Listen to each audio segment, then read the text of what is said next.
하나님 말씀 보겠습니다. 요한계시록 14장 1절에서 5절 말씀입니다. 요한계시록 14장 1절에서 5절 말씀을 우리 한 절씩 교독하시고 마지막 5절은 같이 읽겠습니다.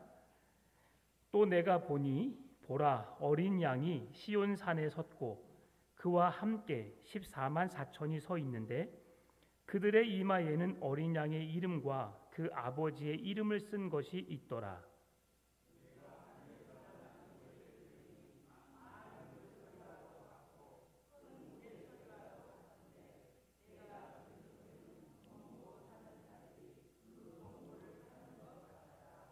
그들이 보좌 앞과 내 생물과 장로들 앞에서 새 노래를 부르니 땅에서 속량함을 받은 14만 4천 밖에는 능히 이 노래를 배울 자가 없더라.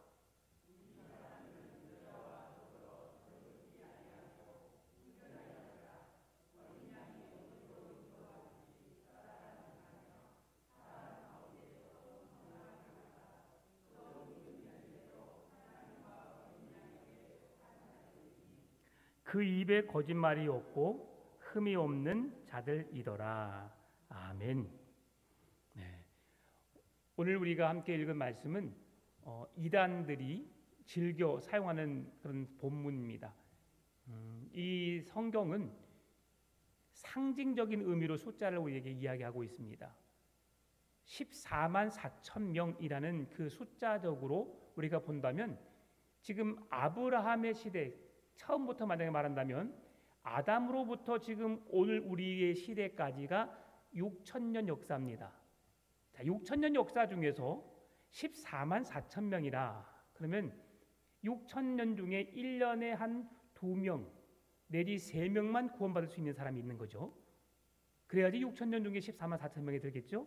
네, 이런 어처구니 없는 이야기입니다. 그러면 성경에 나오는 구약에 있는 인물, 신약에 나온 모든 사람들, 벌써 신약에 우리가 바울이 복음을 전했을 때의 예수 믿는 자들 수가 하루에도 3,000명, 5,000명이었습니다.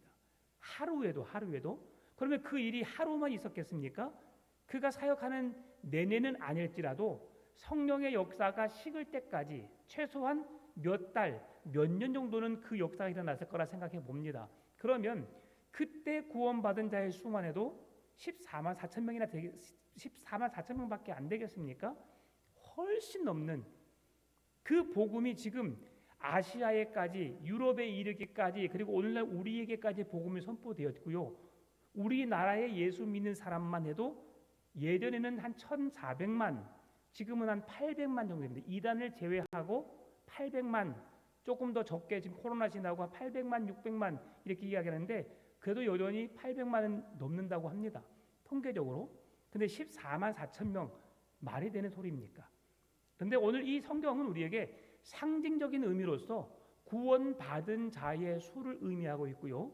또한 구원받은 자가 어떻게 하나님 앞에 서게 되는지를 오늘 성경은 이야기하고 있습니다. 계시록 7장에서 14만 4천 명의 숫자를 먼저 언급했었는데요. 그들은 하나님께서 주시는 구원받은 백성 상징적인 수 14만 4천 명을 이야기했고요. 그리고 13장까지 이어지는 그 말씀 속에서는 그 구원받은 자들이 핍박이 있고 어려운 상황들을 직면하는 상황들을 우리가 지난주까지 살펴보았습니다. 그리고 오늘 이어지는 14장에서의 14만 4천 명의 무리들은 하나님의 영광스러운 구원을 감사함으로 노래하는 자들, 하나님의 구원의 노래를 부를 수 있는 자들의 수가 14만 4천이다라고 말하는 거죠. 무슨 말씀이냐면 하나님을 노래할 수 있는 자들은 구원받은 자들만 할 수 있다는 겁니다. 여러분, 구원받은 자가 하나님을 찬양하고 하나님을 노래하는 줄 믿습니다.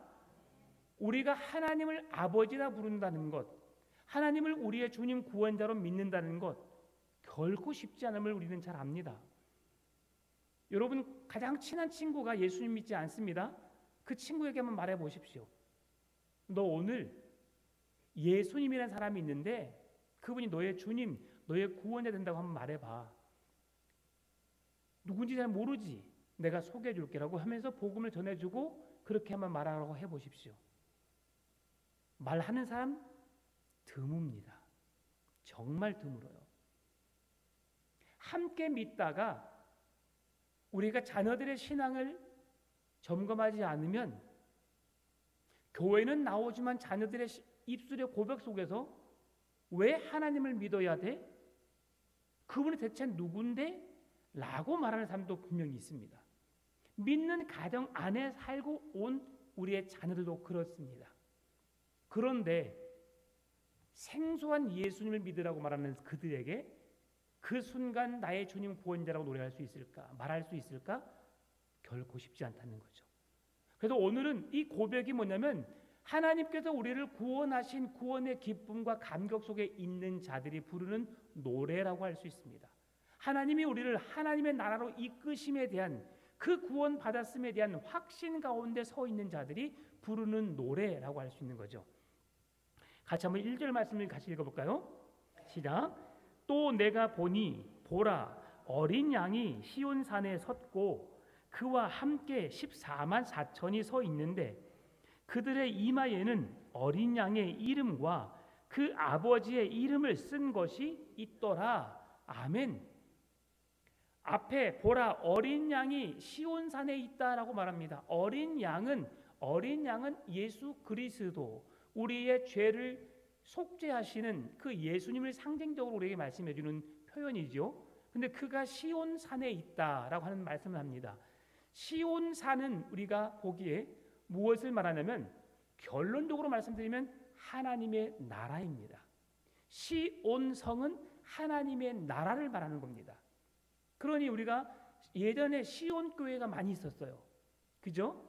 그리고 시온성과 같은 교회 그러면서 시온성에 대한 찬양을 많이 했거든요. 근데 어느 순간 그 찬양을 부르지 않고 교회 이름을 바꿔버렸습니다. 누구 때문에? 이단들 때문에. 그런데 여러분 사실 우리가 바꿔서는 안 되죠. 그 좋은 것을 우리가 계속 써야 되고요. 우리가 불러야 합니다. 시온이라고 하는 것이 어떻게 불러졌는가 잠깐 살펴보길 원합니다. 이 시온산은 원래 예루살렘에 있는 산입니다. 그래서 여부스 족속의 거주지였어요. 그런데 다윗이 그곳을 점령하고 그곳에 성곽을 쌓아서 다윗 성이라고 불렀습니다. 원래는 시온산이 아니죠. 다윗 성이었습니다. 그런데 그 후에 다윗이 그 다윗 성으로 하나님의 법궤를 가지고 오게 되었고 하나님의 법궤가 다윗 성에 머물러 있는 가운데 그의 아들 솔로몬이 성전을 지은데 그 성전을 향하여서 솔로몬 왕이 모리아 산 그곳에 성전을 세웠어요. 그곳이 시온산입니다. 이 모리아 산은 아주 성경에서 보게 되면 하나님께서 언약을 이루시고 속죄를 이루시는 그 모든 산이 동일하게 구약에서부터 신약 이르기까지 그 모든 산이 언급되고 있어요. 아브라함이 독자 이삭을 하나님께 순종함으로 번제물로 바치기 위해 올라갔던 산이 어디라고요? 모리아 산. 오늘 하나님의 법궤를 다윗이 그리고 오늘 그의 아들 솔로몬이 그곳에 하나님 앞에 올려드려서 성전을 지었던 곳이 어디라고요? 모리아산, 시온산 동일한 곳입니다. 그래서 하나님께서 그곳에서 속죄의 은혜를 베푸셨고 그곳을 통해서 어린 양이신 예수 그리스도의 보혈의 능력을 그리고 최종적으로 예수님이 골고다에 못 박혀 죽으신 곳도 그렇게 표현하고 있습니다. 그런 상징적인 의미 속에서 우리에게 오늘 이곳은 거룩한 산, 여호와의 산, 하나님의 구원에 임하는 산이라고 하는 상징적인 의미가 시온산의 이름이라고 하는 것이죠. 그래서 예루살렘 전체를 가리키기도 하고요. 한 특정한 시온산 그리고 모리아산이라고 말하기도 합니다. 그런데 이곳에서 이스라엘 백성들 그리고 메시아가 오셔서 우리를 구원하신 것에 대한 믿음을 가지고 그와 함께한 자들 그 백성들이 모이는 장소 그곳에 시온산 하나님의 언약의 구원이 완성되고 성취되는 것을 우리에게 보여주는데 오늘 그 어린 양이 오신 시온산을 지금 계시록에서 요한이 이야기하고 있다는 사실이죠. 그러면 어린 양이 시온에 섰다라고 하는 이 말씀은 어떻게 이해할 수 있을까? 하나님께서 어린 양이신 하나님의 나라에 그곳에 서 계신다. 어린 양 누가요? 예수 그리스도께서 하나님의 나라에 서 계신다. 그러니 우리가 어린 양이신 예수 그리스도를 믿는 자들은 누구든지 그 시온산 하나님의 나라에 서게 됨을 오늘 말씀하고 있다는 사실이죠. 그러니까 14장은 구원받은 백성들이 부르는 노래라고 할 수 있습니다. 14만 4천 명은 상징적인 수로 예수 그리스도를 믿는 자들이 누구든지 그 하나님의 이름을 찬송해야 함을, 또 그 이름을 찬송하는 자가 구원받은 자라는 것을 오늘 이야기하고 있는 것이죠. 그러면 그 앞에 살짝 우리가 앞으로 보게 되면 그동안 그러면 사탄, 붉은 용, 그들은 하나님을 믿는 자들을 어떻게 했는가? 오늘 본문 시작부터 있어서 시온산에 거하는 백성들로 하여금 하나님을 찬송하게 하고 구원의 기쁨과 감격 속에서 즐거워할 것을 말씀하는 것과 동시에 13장까지는 7장부터 13장까지 이어지는 그런 속에서 사탄, 용, 그들은 어떻게 했는가? 하나님을 믿는 무리들을 핍박하였고 예수 그리스도를 믿지 못하게 하였고 구원으로 이르지 못하게 하는 그 일들을 누가 했느냐? 사탄, 마귀가 했음을 우리에게 보여주고 있는 거죠. 따라서 하나님은 우리에게 구원으로 이끄시고 구원에 이르는 백성들로 삼으시고 우리로 하여금 구원의 기쁨과 감격 속에서 하나님을 찬송하게 하는 반면 사단 마귀는 그 하나님을 찬송하지 못하게 하고 우리를 시험하고 올무에 빠지게 하고 넘어뜨리게 하고 결국 하나님의 그 구원의 은혜로부터 벗어나게 만드는 존재다라고 할 수 있는 거죠. 오늘 우리가 이 말씀을 통해서 깨달을 수 있는 게 뭐냐면, 따라서 그리스도인들은 하나님을 찬송함이 마땅하지만 그러나 결국 우리의 구원이 완성되어지기까지는 붉은 용, 사단 마귀의 유혹과 시험은 끊이질 않는다. 그래서 7장부터 13장까지 말씀 속에서 끊임없이 우리에게 찾아오고 우리를 미혹하고 우리를 시험해서 결국은 믿는 자들이 얼마 남지 않도록, 얼마까지? 3분의 1 남을 때까지 하나님이 우리가 더 이상 참지 못하고 시험을 버티지 못할 상황까지 사단 마귀는 우리를 시험하고 미혹할 것을 말씀해주고 있는 거죠. 지금은 우리가 편안하게 예수 믿습니다. 편안하게 우리가 하나님을 예배하지요. 그러나 언제 우리에게도 그 핍박의 시기가 찾아올지 모른다는 겁니다. 예전에 우리가 정확한 건 아니지만 예전에 어떤 다미선교회 그리고 세대주의자들 여러 가지 많은 성경을 잘못 해석했던 그들의 해석에 의하면 우리는 7년 대환란을 겪는다. 그 7년 대환란은 끔찍한 고난이다. 여러분, 그런 일이 있을 수도 있고 없을 수도 있습니다. 아셨죠? 7년 대환란이라는 시기가 정확하게 우리가 말하는 7년이라는 숫자일 수도 있고요, 상징적인 의미의 7년이라는 시간일 수 있습니다. 그리고 지금 우리가 살고 있는 이 시대 속의 핍박도 그 7년 대환란 속에 포함되었다고 말할 수도 있는 겁니다.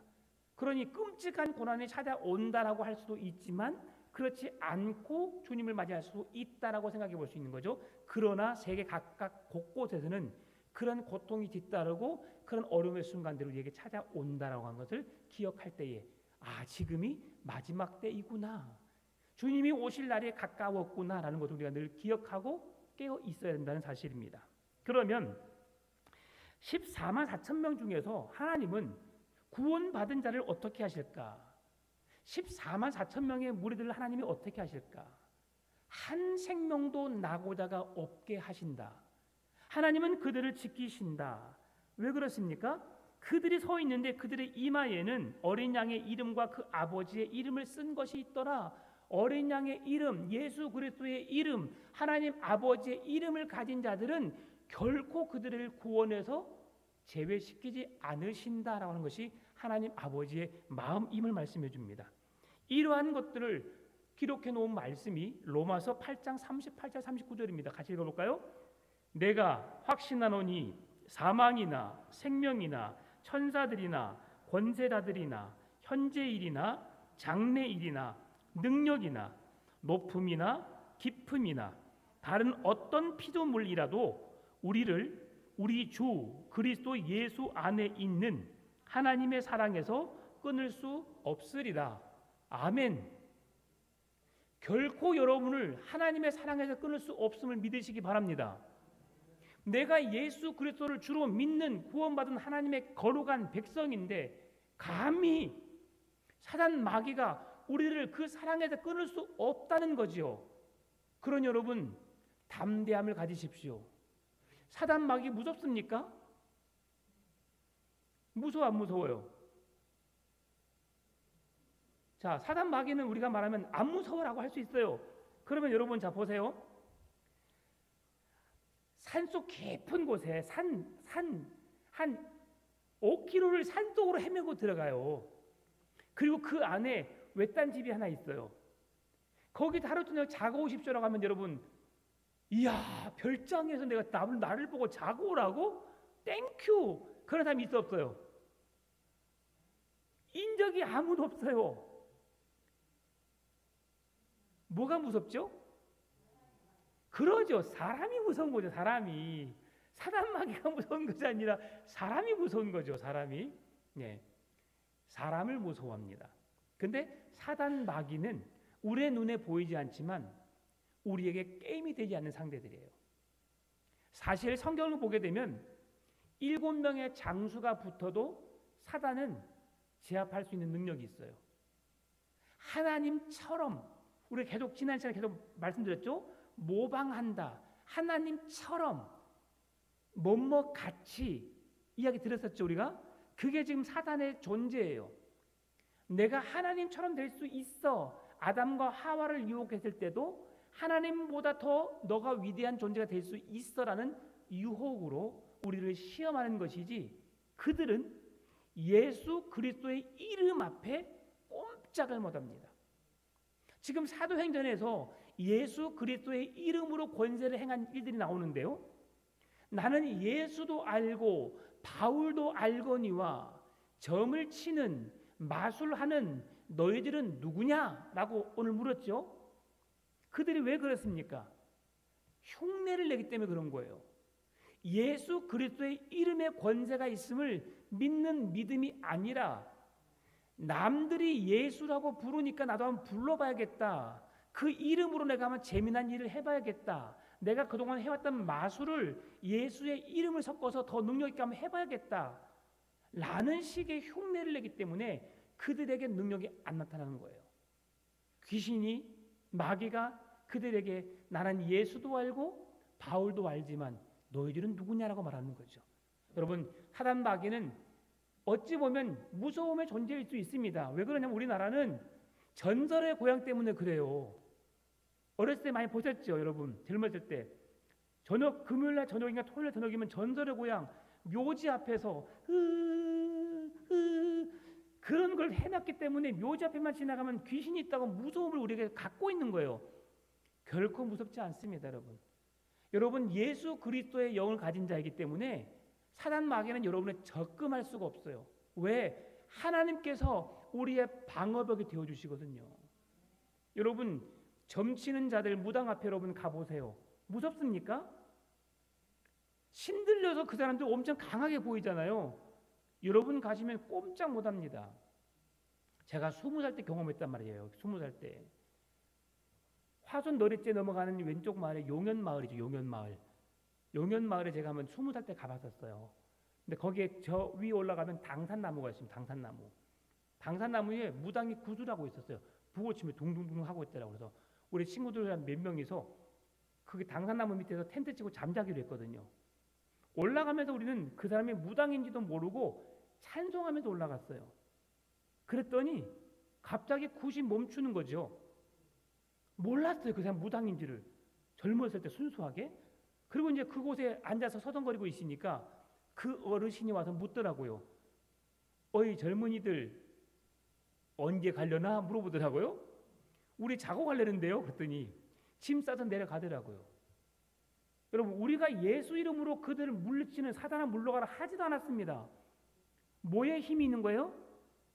찬송, 하나님을 찬송하니까 그 찬송의 힘의 능력을 통해서 그 귀신 들린 자가, 그 사람은 귀신 들린 자죠. 귀신 들린 무당이죠.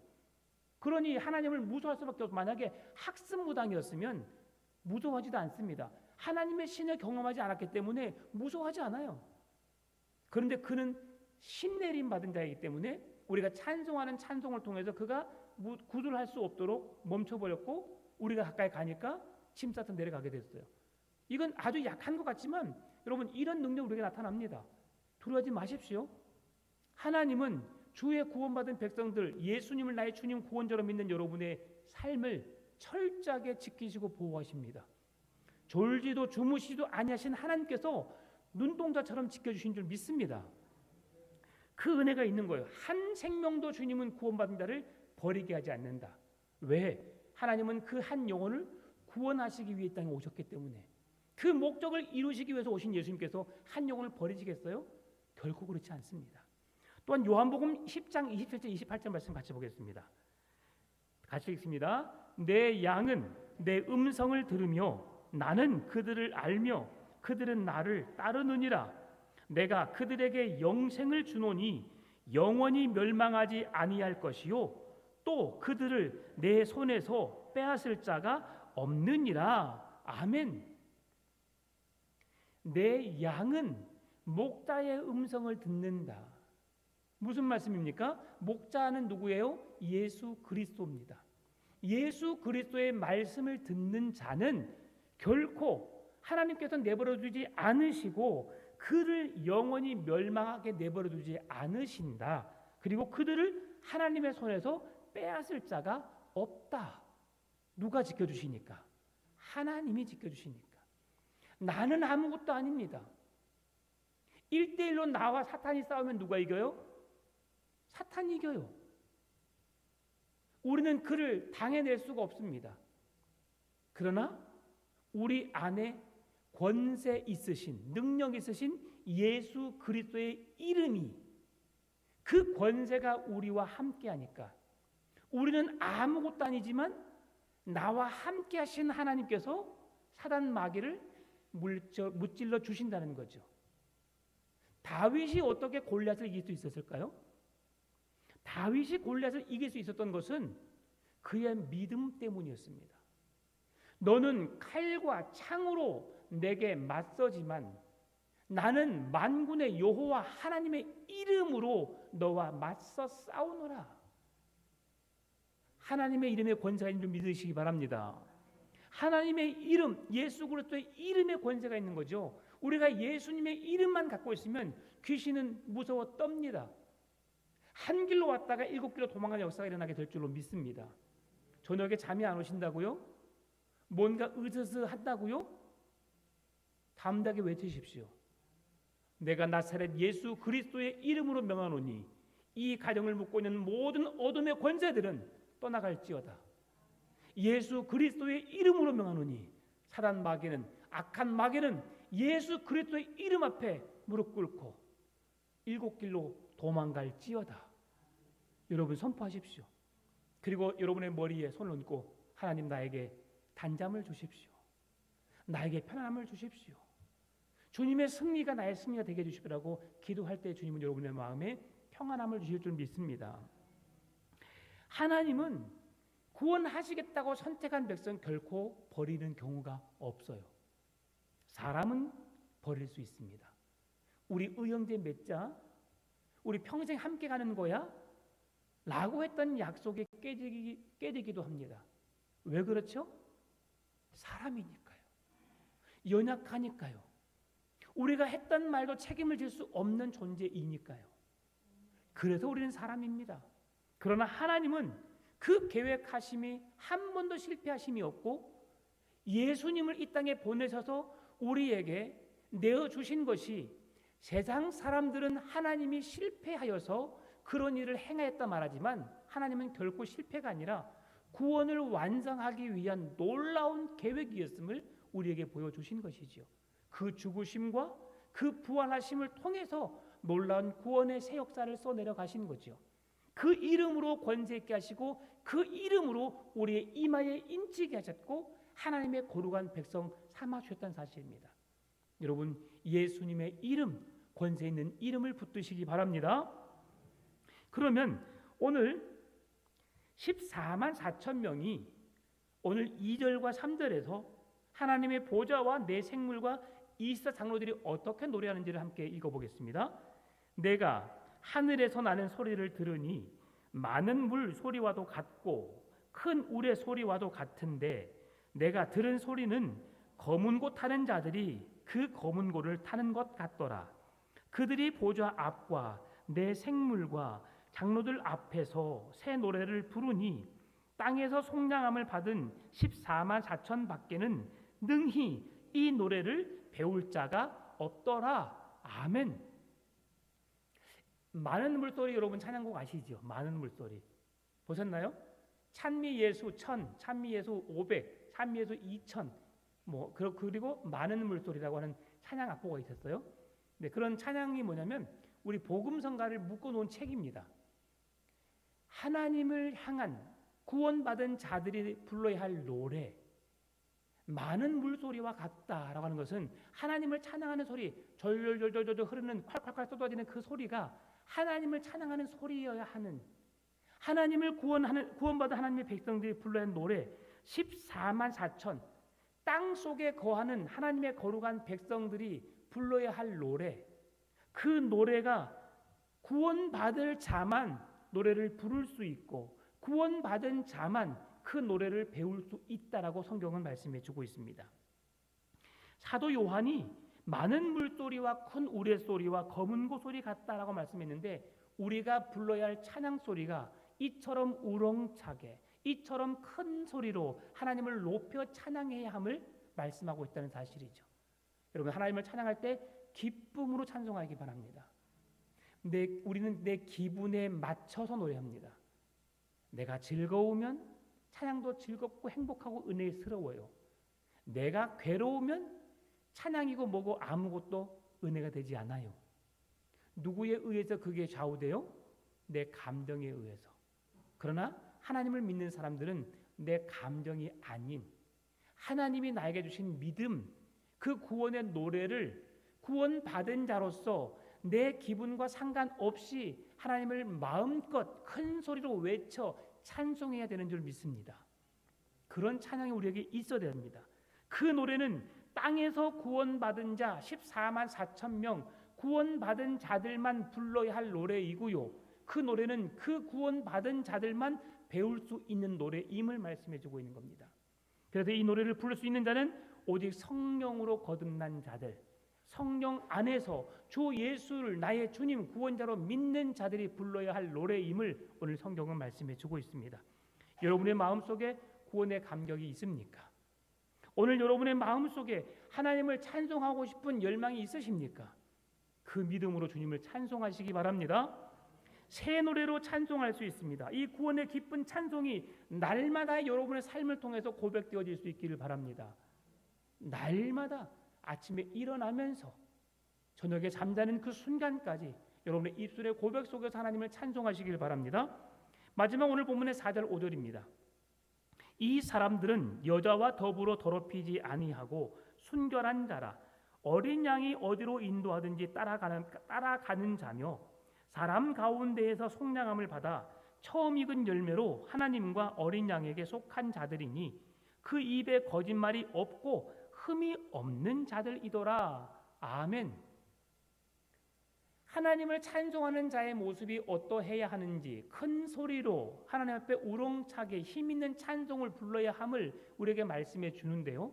특별히 4절과 5절 말씀은 구원받은 백성들이 조금 더 경계해야 할 말씀을 주시는 겁니다. 여기서 여자와 더불어 더럽히지 아니하고라고 하는 것은 뭐냐면 여자와의 동침을 이야기하는 것이 아닙니다. 그 여자들이라고 하는 것은 뭐냐면 여자들과 더불어 순결을 우리가 유지해야 되는 것은 당연한 일이죠. 그러나 여기서 여자들은 복수 명사로 써 있습니다. 그래서 여자를 대표하고 있는 악한 여자 이세벨, 그리고 음녀 바벨론의 음녀, 바벨론을 음녀라고 했어요. 음녀는 그런 우리가 생각해야 되는 그런 여자입니다. 그래서 그런 더럽혀지는 성적으로, 도덕적으로, 신앙적으로 타락하게 하는 우리의 신앙을 짓밟고 신앙생활 하지 못하도록 만드는 바벨론의 강한 세력, 이것을 여자들이라는 복수로 사용하고 있는 것이죠. 단지 한 여성과 동침하는 그런 죄를 범하는 것뿐만이 아니라 더 큰 이세벨의 음모, 악한 음모로 힘없고 죄 없는 자들을 죽이게 만들고 바벨론의 권세로 말미암아 수많은 그리스도인을 짓밟고 우리를 억누르고 죽이게 하는 그런 권세들로부터 우리가 조심해야 한다. 그런 일들로 인해서 우리가 교회를 타락시키고 배교시키는 일로부터 우리는 지켜내야 한다고 하는 것이죠. 당연히 우리에게 핍박이 있습니다. 고난이 있습니다. 어려움이 있습니다. 신앙을 지킨다는 건 결코 쉽지 않습니다. 죽음 앞에 이르기까지 우리는 선한 싸움을 싸워야 하는 것이죠. 여러분, 지금 우리가 그 교회가 장례를 집행하고 있습니다. 우리 교인은 아니지만 어떤 한 예수를 믿는 한 자매의 부탁으로 우리가 그 장례를 집행하고 있어요. 근데 얼마나 감사한지 모릅니다. 예수님을 믿는다는 것 결코 쉽지 않은 일이거든요.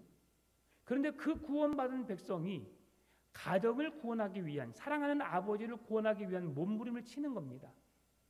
그래서 그 전에 자기 친구 아버지에게 예수님을 만나게 해달라고 복음을 좀 전해달라고 부탁해서 예수님을 영접을 시켰고, 또 죽음에 이르기 전에 또 이 가까운 교회에 말하여서 그에게 복음 메시지를 잊지 않도록 하게 하는 거죠. 여러분, 그런 소리 많이 들어보셨지요? 교회 장로가 마지막에 나 천국이 어디 있어? 그딴데 누가 가라고 하면서 마지막 부인했다는 소리 여러분 가끔씩 들어보셨죠? 그 소리는 교회 장로만이 아닙니다. 목사도 그렇습니다. 목사직을 감당한 자들은 마지막 때의 죽음 앞에서 천국에 대한 소망을 보러 바라보기보다 죽음의 두려움 앞에서 그 예수 그리스도 하나님을 바라보지 못한 자들이 분명히 있습니다. 그러니까 우리가 지금 이 교회 안에 알곡과 쭉정이가 있다는 거예요. 여러분은 쭉정이가 아닌 알곡이 되시길 바랍니다.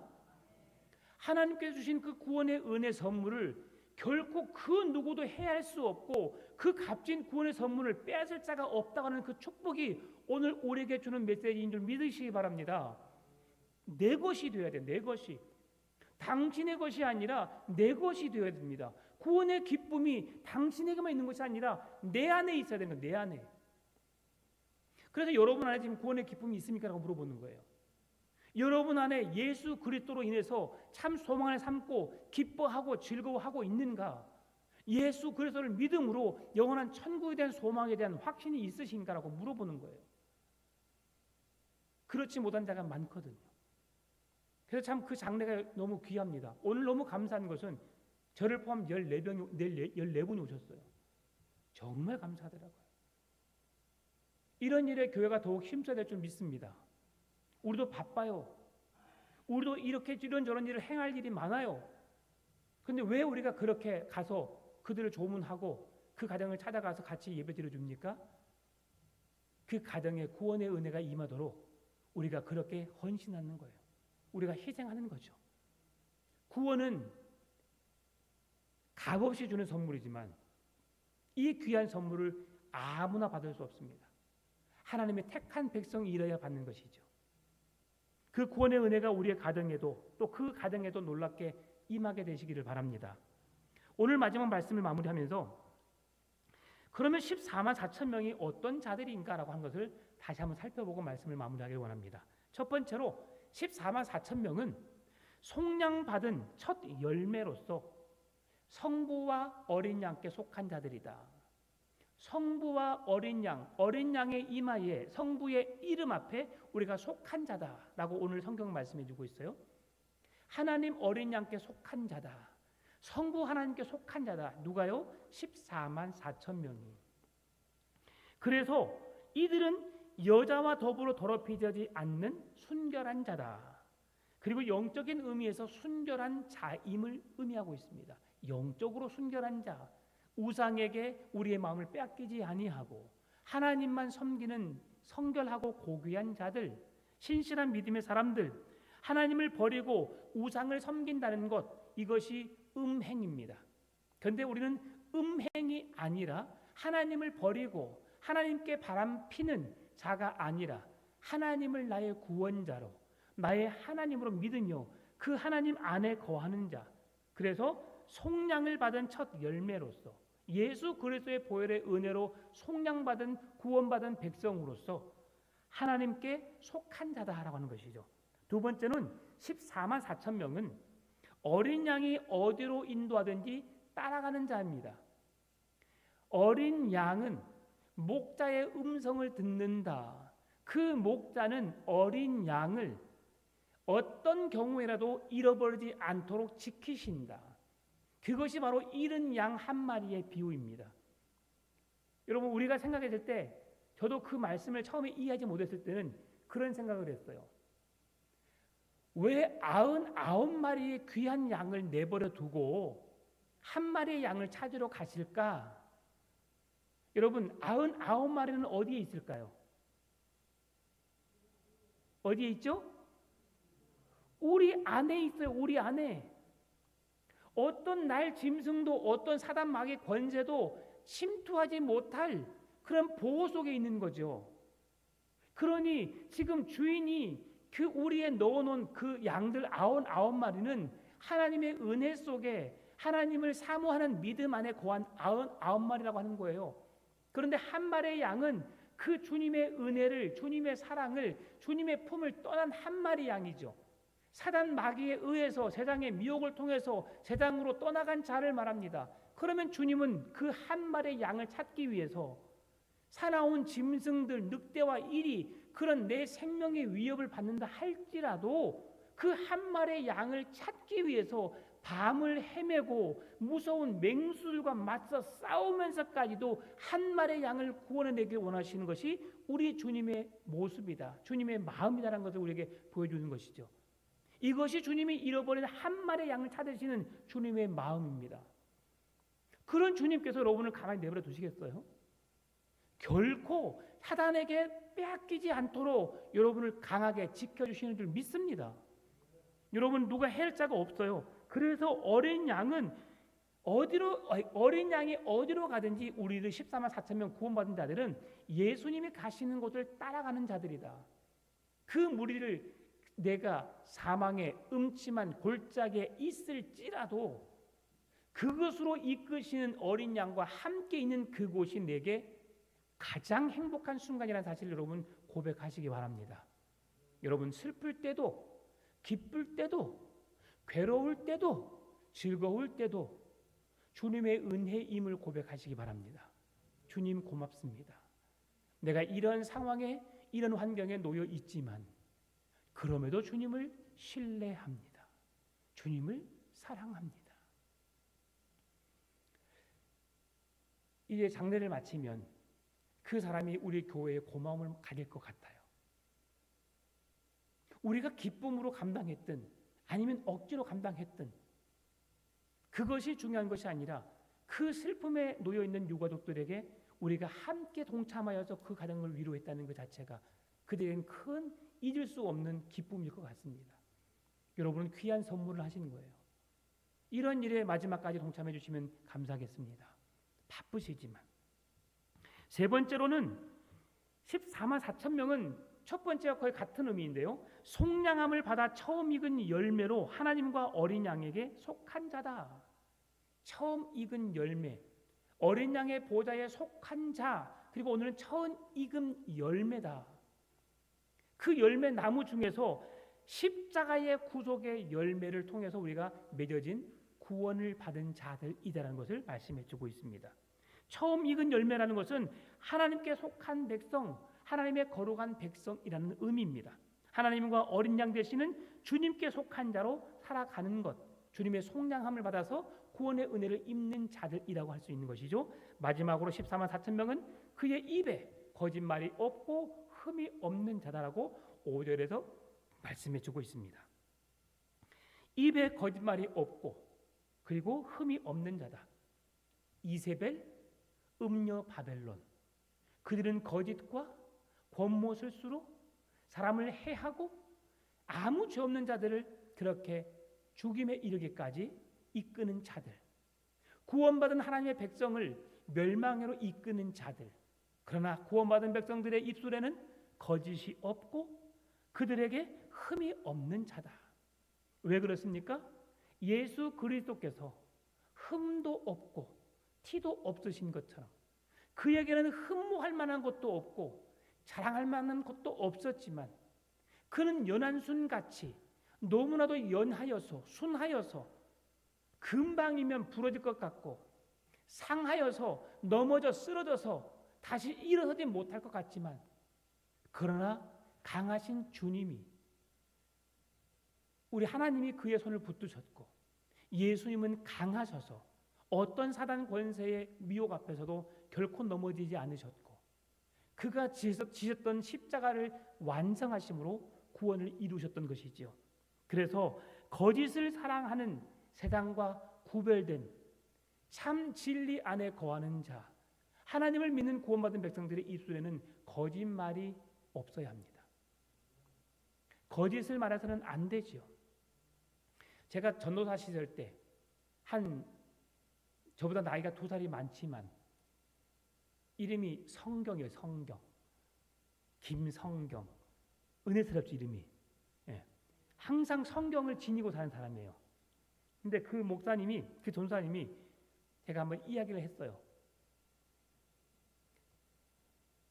우리 때는 이제 PC방에 다른 일을 보러도 가기도 했지만 또 PC방에 가는 이유가 또 프린터가 없어서 복사를 할 때는 우리 PC방 가서 했었어요.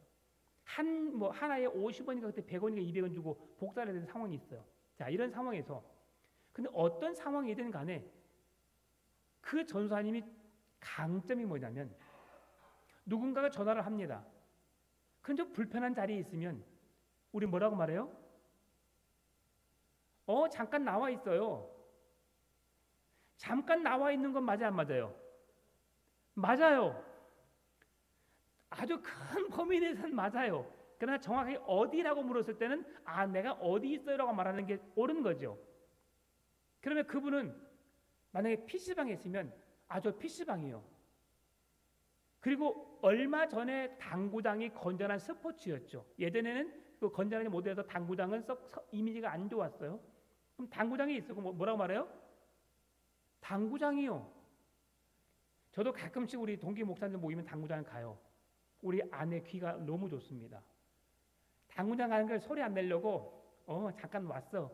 근데 아내가 말해요. 당구장이지 딱 그래요. 저 옆에서 띡띡 소리 나는 것이 다 들리는 거죠. 속일 수가 없습니다. 하나님 다음으로 무서운 사람이 우리 아내예요. 근데 이제 그렇게 그걸 들으면 제가 느꼈어요.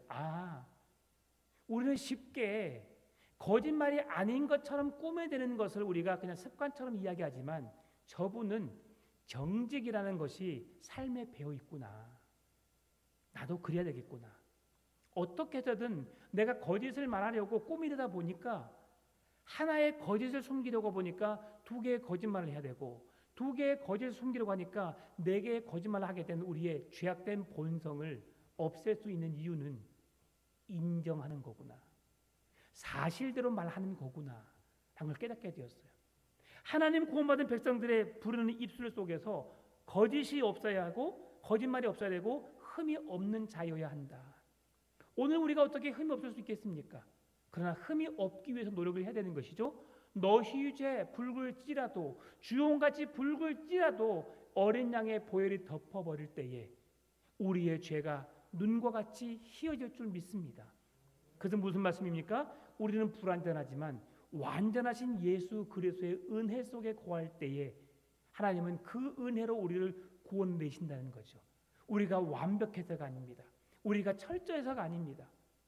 예수님의 은혜로 구원받았음을 따라서 14만 4천 명의 무리는 그들이 부르는 노래는 구원받은 자들의 노래이고 하나님이 그들을 지키시고 붙드시고 보호하심으로 그들이 하나님을 노래할 수밖에 없도록 하나님 만드셨다.